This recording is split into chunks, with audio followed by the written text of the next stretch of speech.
A number of years ago, I heard a young father, a very prominent young man in the entertainment world, addressing a tremendous gathering in California. It was during the time of the Cold War, and communism and our own way of life were very much on people's minds, and he was speaking to that subject. And suddenly, though, I heard him saying, "I love my little girls more than anything," and I said to myself, "Oh no, don't say that." But I had underestimated him. He went on, "I would rather see my little girls die now, still believing in God, than have them grow up under communism and one day die no longer believing in God." There were thousands of young people in that audience. They came to their feet with shouts of joy. They had instantly recognized the profound truth in what he had said with regard to the physical and the soul and what was truly important. Yes, let us pray for the salvation of all of those who live in that totalitarian darkness.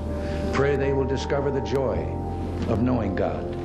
But until they do, let us be aware that while they preach the supremacy of the state, declare its omnipotence over individual man, and predict its eventual domination of all peoples on the earth, they are the focus of evil in the modern world. When World War II ended, that was the end of their rulership. British Empire finished. But what did they do behind the scenes? They gave way to the United States of America to be the next superpower. The next superpower of the world in the 20th, 21st century. So America was made by the British people. And then they gave way. They said to America, "We're gonna be in the back scenes and we're gonna give you the strength and the power to go forth."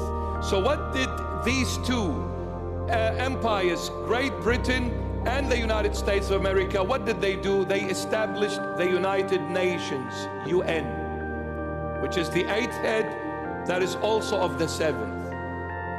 United Nations is controlled by America, period.